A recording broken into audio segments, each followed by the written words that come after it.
यह जानने के बाद कि हमारा इतिहास किस प्रकार पुनर्निर्मित हुआ, अब हम बढ़ते हैं अपने विषय की ओर।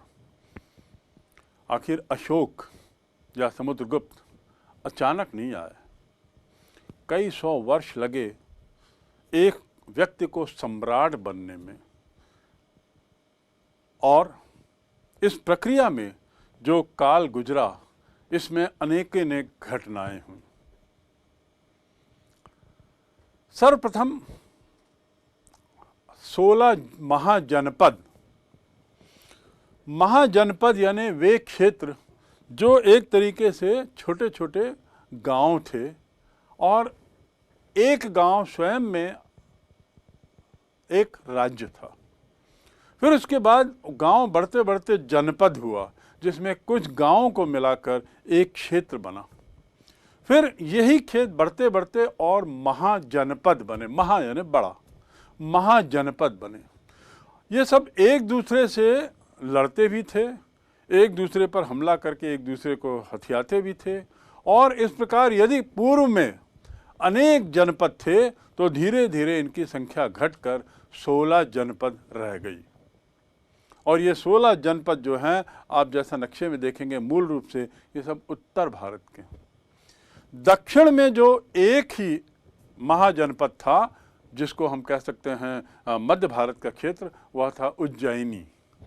बाकी अन्य महाजनपद आज के बिहार में, उत्तर प्रदेश में, पंजाब में, और वहाँ अफगानिस्तान, कुछ बंगाल में। इस प्रकार ये वह क्षेत्र है जहाँ से हमारा आधुनिक इतिहास हड़प्पा के बाद का प्रारंभ होता है। इन 16 महाजनपदों में, ये जो महाजनपद हैं, इनको हम 3 श्रेणियों में बांट सकते हैं। पहला राजतांत्रिक महाजनपद, दूसरा कुलीन महाजनपद, और तीसरा गणतांत्रिक महाजनपद। राजतांत्रिक महाजनपद वे हैं जहाँ पे राजा रहते थे, जहाँ का मुखिया राजा होता था, राजसत्ता जहाँ चलती थी। एक तरीके से एक व्यक्ति का शासन जहाँ होता था, वे राजतांत्रिक महाजनपद कहलाए, और इनकी संख्या ज़्यादा थी। 16-18 महाजनपदों की जो हम बात कर रहे हैं, इसमें अधिकतर राजतंत्र थे। उसके बाद आता है गणतंत्र। गणतंत्र महाजनपद वे महाजनपद हैं जहाँ पर जनता के द्वारा कुछ समिति या कुछ दल बना दिया जाता था, और वे लोग वहाँ पर शासन करते थे। उन लोगों का समूह उस गणतंत्र को चलाता था। इस प्रकार गणतंत्र की सबसे प्राचीन अनुभूति, अवधारणा हमें यहाँ से मिलती है। एक समूह उस महाजनपद का शासन देखता था। ये भी 3-4 थे। और उसके बाद तीसरा है कुलीन जनपद। कुलीन जनपद यानी जहाँ पर किसी एक कुल के व्यक्ति, किसी एक परिवार, एक कुल के व्यक्ति मिलकर वहाँ पर शासन चलाते थे। ये कुलीन कहलाता था। अब यदि हम कुलीन की बात करें तो लिच्छवी वंश, और उसके अलावा 2 और, तो ये कुलीन वंश जो है, कुलीन जनपद, इनकी वैशाली और लिच्छवी, ये 2-3 जगह ऐसी थी जहाँ पर महाजनपद कुलीन तंत्र के माध्यम से, जरिए से चलते थे। तो इस प्रकार इन महाजनपदों की जो स्थिति है, भौगोलिक स्थिति, इस पर एक प्रश्न आपके मन में अवश्य उठना चाहिए, और वो प्रश्न है कि आखिर ये महाजनपद सब उत्तर भारत में ही क्यों हैं, और वो भी उस क्षेत्र में जिसे वर्तमान में हम बिहार, उत्तर प्रदेश आदि कह सकते हैं। यदि आप थोड़ा सोचेंगे तो कुछ कारणों से अवश्य आप कुछ कारण अवश्य बता सकते हैं। पहला कारण तो है इसका भौगोलिक स्थिति। नदियों से घिरे हुए, बहुत उपजाऊ जमीन, और नदियां जो थी वह नेचुरल बॉर्डर का काम करती थी, प्राकृतिक सीमाएं तय करती थी। दूसरा कारण, बहुत उपजाऊ जमीन होने के कारण यहाँ की जनसंख्या को, वहाँ की ज़मीन, वहाँ की खेती बाड़ी उनको पाल सकती थी। तीसरा कारण, वहाँ लौह अयस्क बहुत भारी मात्रा में पाया गया। ये वे जगह है जहाँ पहली बार प्रारंभ में लोहा पाया गया। तो लोहे का किसी राज्य के बनने से क्या संबंध है? यदि आप अपने को उस काल में ले जाएं, आज से 3000 साल पूर्व के काल में जाएं, तो आप समझेंगे कि खेती जो है उस समय पत्थर से होती थी। जुताई जिसको हम कहते हैं, पत्थरों से होने वाली जुताई की एक सीमा होती है। हम ज़्यादा गहराई पे खेती नहीं कर सकते क्योंकि पत्थर टूट जाएगा। लेकिन जब लौह अयस्क की खोज हुई, लोहा मिला, तो खेती अच्छी होने लगी, जुताई अच्छी होने लगी, लोहा टूटता नहीं है। इसके कारण क्या हुआ? फसल अच्छी होने लगी, खेती अच्छी होने लगी। तो इस प्रकार वह खाद्यान्न के मामले में ये क्षेत्र जो है बड़ा संपन्न था। लोहा आने से एक फायदा और हुआ, सिक्कों का एक तरीके से आविष्कार हुआ। यानी विनिमय जो होता था पूर्व में जानवरों के रूप में या सामान के रूप में, वह अब मुद्रा के रूप में होने लगा। व्यापार एक तरीके से सरल हो गया, विनिमय एक एक्सचेंज सरल हो गया। इसके अलावा और भी अन्य कारण हैं। प्रारंभ में भौगोलिक स्थिति इसका बहुत बड़ा कारण, नदियों से घिरा होना। दूसरा, इनकी ऊंचाई स्वयं की। ये जो बहुत से जो महाजनपद हैं, ये एक अच्छे ऊंचाइयों पर स्थित थे, जिससे शत्रुओं को इन पर हमला करना कठिन होता था। तीसरा, यहाँ की उपजाऊ ज़मीन। चौथा कारण जो है, यहाँ के जो राजा लोग थे वे स्वयं बड़े बहादुर थे। इनके स्वयं का व्यक्तित्व ऐसा था कि वे लोग सक्षम थे एक सक्षम नेतृत्व देने के लिए। इस क्षेत्र में इतने सारे महाजनपदों का होने की कारणों पर यदि हम जाते हैं तो दो बिंदु और आपको याद रखने होंगे। एक कारण तो था, जैसा मैंने बताया, कि ये पहाड़ियों पर, टीलों पर थे या चारों तरफ नदियों से घिरे थे। इस प्रकार ये अभेद्य दुर्ग की तरह थे, जिन्हें भेदा नहीं जा सकता था, जिन्हें विजय पाने में जहाँ पर कठिनाई होती थी। उसके अलावा उपजाऊ ज़मीन थी, लोहा था, और तो और आर्थिक रूप से भी ये संपन्न थे। जैसा मैंने बताया कि सिक्कों की खोज हुई तो वाणिज्य का कार्य, व्यापार का कार्य बढ़ा। लेकिन इन सब के अलावा जो सबसे महत्वपूर्ण बात, जिसके कारण अंततः मगध ने इन सब को पराजित करके, इन सब महाजनपदों को पराजित करके अपना साम्राज्य बनाया, उसका कारण था उसकी सेना। मगध की सेना में पैदल सेना थी, घोड़े थे और शस्त्रों से लैस थे, क्योंकि लोहा उनके यहाँ भारी मात्रा में था। मजबूत ताकतवर व्यक्ति थे और साथ ही हाथियों की भारी तादाद में उन्होंने फौज तैयार की थी। यह वह पहली सेना थी जिसके पास हाथियों का दल था, जो फौज का, जो इनकी सेना का एक हिस्सा होता था। मगध की सफलता का यही कारण है कि अंततः बहुत सारे जनपद 16 जनपदों में बटे, उसके बाद ये जनपद 18 जनपद, उसके बाद ये जनपद धीरे धीरे 4 जनपदों में बट गए, और उनमें से एक था मगध, दूसरा था अवंती। इनके बारे में हम आगे चर्चा करेंगे। मगध आखिर विजयी अंततः क्यों हुआ? जैसा मैंने बताया, उसकी अपनी स्वयं की शक्तिशाली सेना, और बाकी अन्य कारण तो पूर्व में जो बताए गए हैं वे हैं ही। उसकी शक्तिशाली सेना ने अंततः बाकी 3 महाजनपदों को पराजित कर अपना एक छत्र साम्राज्य वहां बनाया। मगध वंश की स्थापना इसी समय से होती है। 6वीं शताब्दी ईस्वी पूर्व की मैं बात कर रहा हूँ। ईस्वी पूर्व यानी ईसा मसीह के जन्म के लगभग 600 वर्ष पूर्व की बात है, जब वहाँ पर एक तरीके से वंशावली शुरू हुई। और हर्यक वंश के शासन के साथ ही हमें वहाँ का इतिहास, क्रमबद्ध इतिहास मिलता है। उसका पहला राजा था बिंबिसार। बिंबिसार सर्वप्रथम राजा जो 6वीं शताब्दी के BC, ईसा मसीह के पूर्व वहाँ का शासक बना बिंबिसार। और बिंबिसार के बाद वहाँ पर 4-5 शासक आए, जिसमें शिशुनाग, और उसके बाद तो सबसे जो महत्वपूर्ण है वह है जिसको चंद्रगुप्त ने पराजित किया, महापद्मनंद। नंद वंश का शासन हुआ।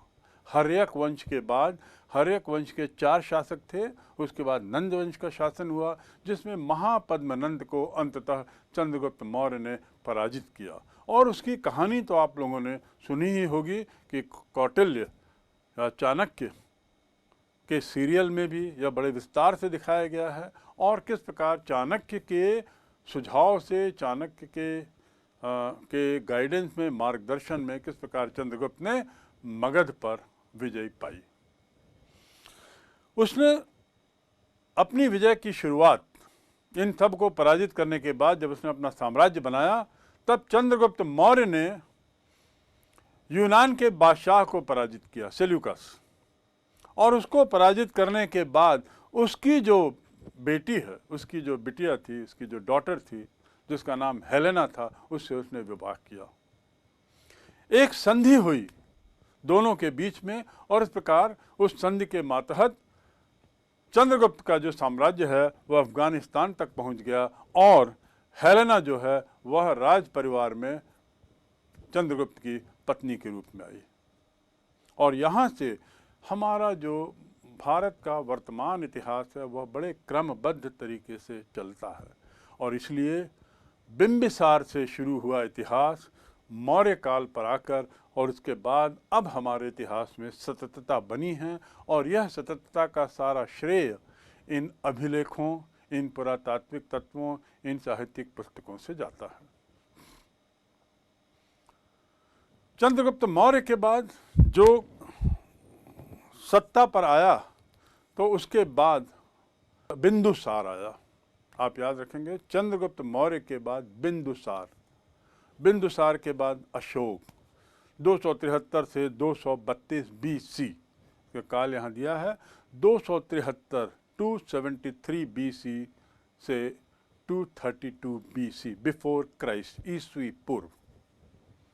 और इस प्रकार अशोक का काल जो है वह मौर्य काल में स्वर्णिम काल माना जाता है।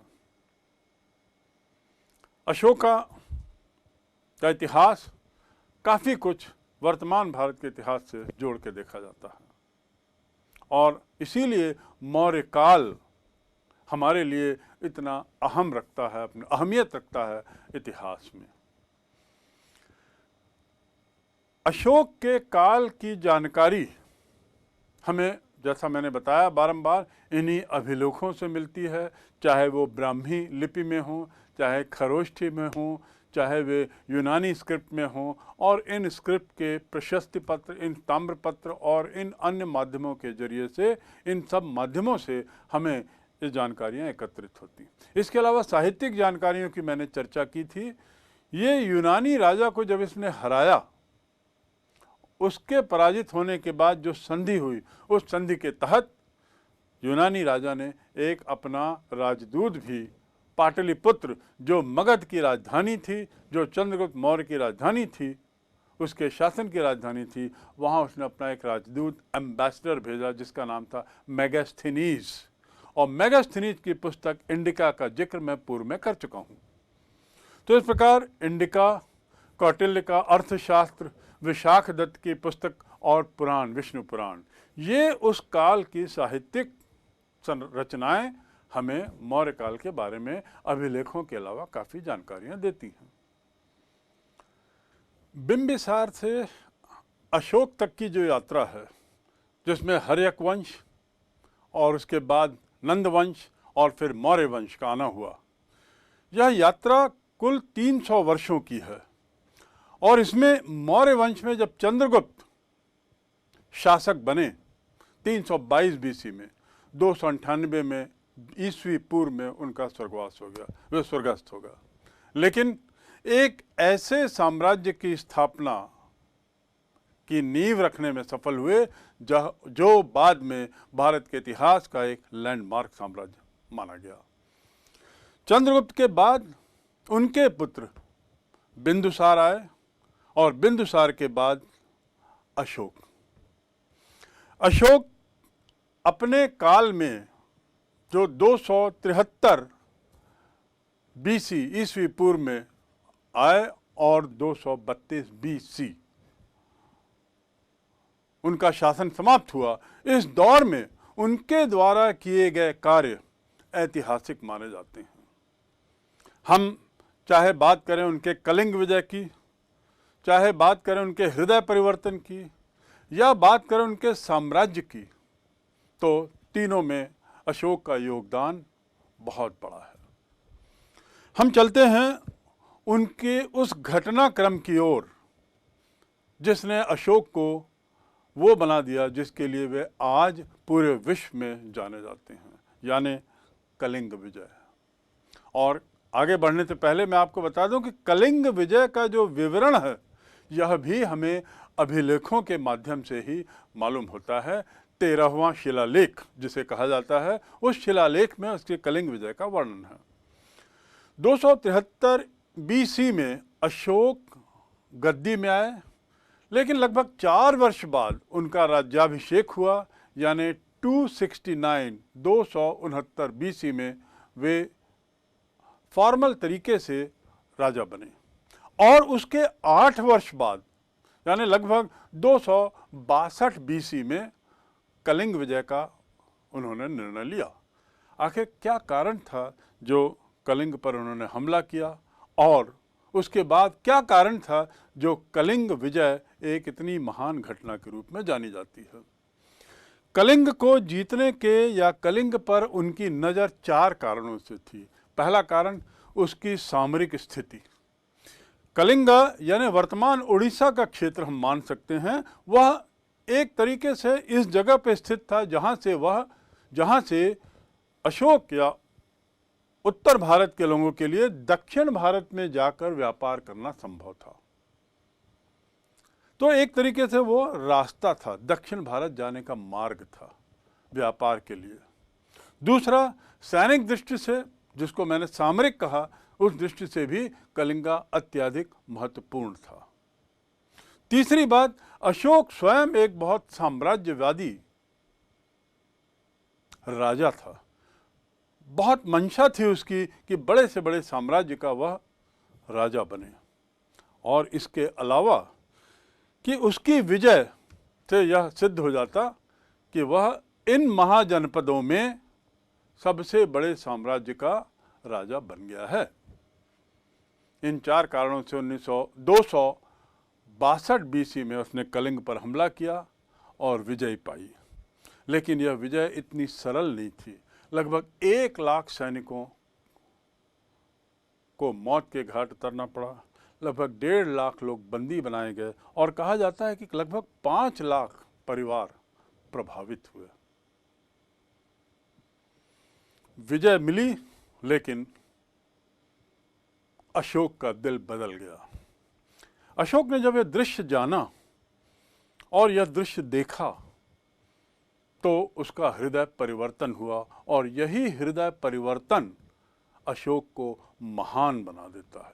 कलिंग की विजय मात्र एक घटना थी, लेकिन उस घटना के परिप्रेक्ष्य में उसके हृदय परिवर्तन ने उसे महान बनाया। उसके हृदय परिवर्तन के क्या परिणाम निकले, 7-8 कारणों पर हम जाएं, परिणामों पर जाएं। सबसे बड़ा परिणाम, जैसा मैंने कहा, उसने निर्णय लिया कि अब आगे से वह युद्ध नहीं करेगा।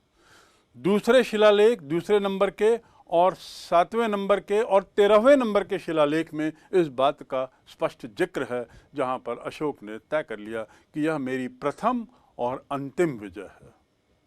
इस प्रकार 262 में उसने कलिंग विजय के बाद किसी तरह के हमले नहीं किए। और याद रखें, उसका शासन जारी रहा 232 बीसी, यानी आने वाले 30 वर्षों तक उसने किसी भी तरीके से सैन्य उपयोग नहीं किया, लेकिन दिन ब दिन अपने साम्राज्य को बढ़ाता गया। लेकिन ऐसा साम्राज्य जिसे कहा जाता है कि उसने युद्ध विजय न पाकर के धम्म विजय पाई, यानी धर्म के बल पर उसने विश्व को जीतने का जो निर्णय लिया, वह कलिंग युद्ध का ही परिणाम था। दूसरा परिणाम, उसने जन कल्याणकारी कार्यों में अपना पूरी मशीनरी लगा दी। तीसरा, हिंसा को त्याग कर अहिंसा की ओर बढ़ा और अहिंसा के पुजारी के रूप में उसने बहुत कार्य किए। चौथा, बुद्ध धर्म के प्रचार प्रसार में उसने काफ़ी योगदान दिया और एक तरीके से बौद्ध धर्म को उसने एक पूरे एशिया में फैलाने में काफ़ी महत्वपूर्ण भूमिका निभाई। इसके साथ ही उसने विदेशी जगहों पर अनेकानेक अपने राजदूत भेजे। संघमित्रा और महेंद्र, ये दो व्यक्तियों को इसने संभाली जमीन, संभाली भूमि, यानी जिसे आज हम श्रीलंका कहते हैं, वहाँ भेजा और इस प्रकार श्रीलंका को पूरे बौद्ध धर्म के आधार पर उस पर अपनी एक तरीके से विजयी बनाई। तो इन कारणों को ध्यान में रखते हुए हम मान सकते हैं कि यह कलिंग युद्ध कितना इतिहास के लिए महत्वपूर्ण हो जाता है और अशोक किस प्रकार हृदय परिवर्तन करता है और फिर धर्म विजय की ओर बढ़ते हुए युद्ध विजय को तिरस्कृत कर देता है।